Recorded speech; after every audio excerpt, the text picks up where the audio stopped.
Hey CrossFit Heath, it's Coach Adam here again, coming to you from my apartment. We'll be back in the studio, aka CrossFit Heath, the gym, to record our regular videos starting next week. So just bear with me on these videos. I'm just going to do the best I can from here, but I'm going to talk you through today, Friday, April 24th's workout. So for our warm-up, you're going to start off with a 4-minute AMRAP of 4 different movements. The first movement is a single arm dumbbell bent over row. You're going to do 5 on each side. On that dumbbell bent over row, okay, if you don't have dumbbells, it can be a kettlebell, it can be a milk jug, any small weight, something around, maybe like anywhere from 5 to 15, 20 pounds at the most. And even anything like a small, like I have a camera bag. Okay, so you see my camera bag, how it has this handle. You can fill up small bags or even a purse like that with a weight. I know it seems silly, but if you need something to maneuver around that has a handle on it and you don't mind throwing it around, you can get creative with this stuff. So, anyways, you're going to do 5 dumbbell bent over rows on each side. So on that bent over row, what you want to do, you're going to find some place, whether it's a bench, a crate, a chair, something to brace yourself. You're going to bend your knees. You're going to hinge at the hip, okay? And you're going to get in a good position to where your posterior chain, that's your glutes and your hamstrings, can be loaded. What you don't want loaded during, sorry, that's Arizona. She's excited to see y'all. What you don't want loaded during a bent over row is your back. So when I'm bent over, okay, my knees are bent, my posterior chain is loaded, I'm braced basically, and then I just pull that elbow in line with my shoulder. So I'm pulling that dumbbell up, okay, for 5 reps on each side. There doesn't have to be much hinge at the hip.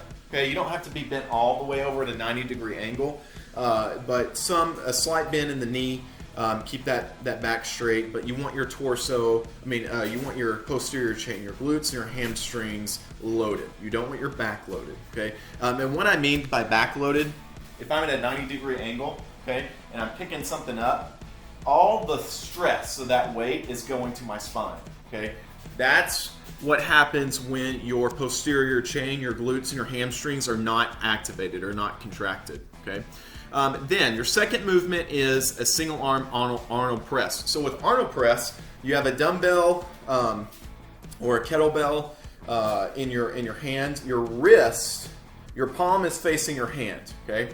And what you're going to do is you're going to press out of this front position and rotate your wrist and send your bicep to your ear, and then back down, rotating again. So the palm is always in front of the face, and as it passes in front of the face, you're going to rotate that wrist and finish. You're going to finish where your wrist is rotated 45 degrees. Okay, so that's Arnold press. Again, I'm just going right here. I'm rotating my wrist as I press. So 5 on the right, 5 on the left. Okay, then 25 feet of high knees, and if you're kind of working with a small area, just do like 15 seconds of high knees and then 15 seconds of butt kickers. So rotate through that. You'll probably get through it about 3 rounds. Really no, you don't have to move at a really, really fast pace. Just moving for quality. Okay. After that 4-minute warm up, you should be ready to go. We're going to jump right into the workout. So the RX workout is a 12-minute AMRAP. Now with a 12-minute AMRAP, okay, we can move a little bit quicker. If you have a heart monitor, you're thinking about keeping your heart rate in that I think the yellow the yellow indicator is fine. And then even the last 1 or 2 minutes you can probably redline a little bit. But you can move a little bit quicker on a 12-minute AMRAP, especially with 3 movements. So on the RX workout, you're going to start with 10 ring rows. If you have rings at home, okay, remember that we want to pull from the rings with a flat body. Okay, so you can dictate the difficulty on there by how far out you put your feet. If you're a really experienced athlete and you want to really work towards a muscle up, maybe you elevate your feet and get your body a little bit more parallel. So the more parallel your body is to the ground, the more difficult the ring row is. What we want to stay away from is basically pulling with inactive shoulders. So do you see my scapula here? How it's sticking out? Okay, that's because my shoulders are not activated. So if I pull my shoulder blades together, okay, do you see what happens to my scapula? It goes in. Okay, my scapula goes in towards my other shoulder blade. Okay, so that's what activated shoulders mean. So if I'm hanging onto the rings and I pull the rings from this position where my shoulders are not activated, the initial stress goes to my spinal erector muscles. These are tiny little muscles that are connecting my spine to my shoulder blades. Those muscles, when they get hurt, it really hurts. Okay, you feel it, right? So what you want to do is engage the shoulders so that you're using this joint instead, which is much stronger and it's able to bear a much bigger load. So what you do is you activate those shoulders, get your tummy tight, get your body flat, whether you have your feet close under you or your feet way out, and then pull to the rings. If you don't have rings, you can easily set up a kind of a makeshift row station by putting up a barbell. Okay, so if you have a barbell, if you have a rack, you can put the J cups like about, I would say probably about like waist height. Okay, put the J cups, put the bar across, pull the bar against so you're behind the rig. And what you can do is you can get underneath that bar with the bar, make sure that you're pulling against the rig, and you can use that rig to pull and do a row to. So kind of a little bit different, but a somewhat similar stimulus. So after you do your 10 ring rows, you'll go to 5 single arm dumbbell shoulder to overheads. So the shoulder to overhead, obviously the most efficient movement there is a push jerk.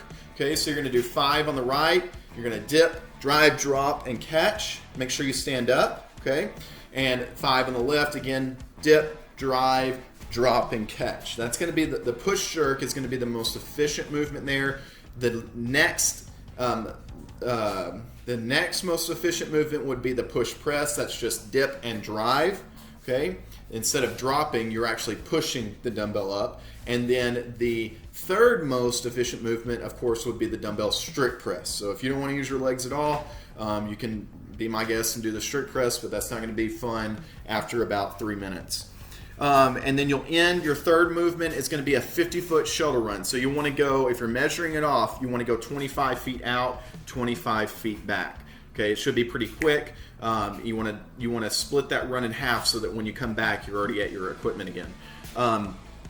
If you are working with a small space and you can't run, okay, I would either substitute it for one of your erg implements. If you got a rower, a bike, you can substitute easily there. It should be something that's about, I would say about 15 to 20 seconds, no more. So maybe like 5 to 10 calories. So you kind of pick. It should be something that's quick. You should be rotating through these movements about every 30 seconds is what you're looking at. Okay, if you don't have dumbbells and we need to go to the at-home workout, it's the same construct, 12-minute AMRAP. You're going to do 10 bent over backpack rows. Same thing applies here with the backpack row as the dumbbell row. You want bent knees, you want your posterior chain loaded, and you are pulling that backpack. You'll pull it essentially to your sternum. So when the dumbbells or the backpack are at your sternum, your elbow should be about in line with your shoulders. So that's when you've reached the height of the row. Okay, and then 10 backpack shoulder to overhead.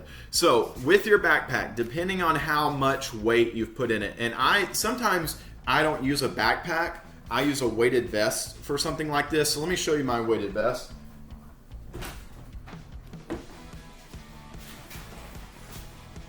Okay, so here I've got a 20-pound weighted vest. Okay, it's easier for me to hold this vest and maneuver it in one hand than my backpack.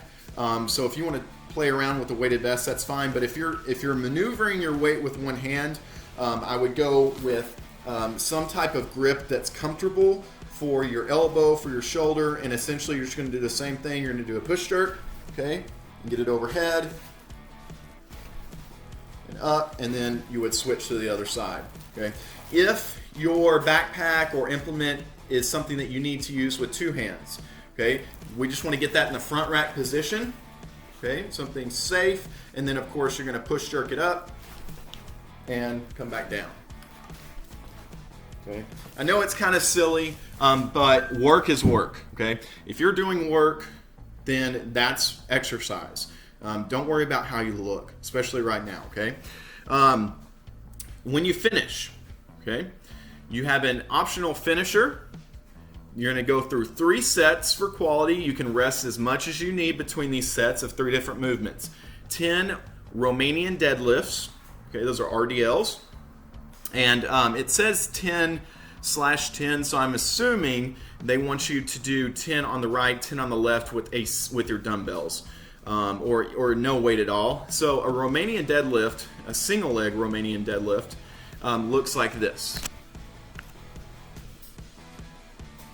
Okay, whatever foot is planted, the opposite arm is going to go towards the ground, and the leg on that side is going to go up. It's going to be your trail leg. So let me show you. We've got much space here.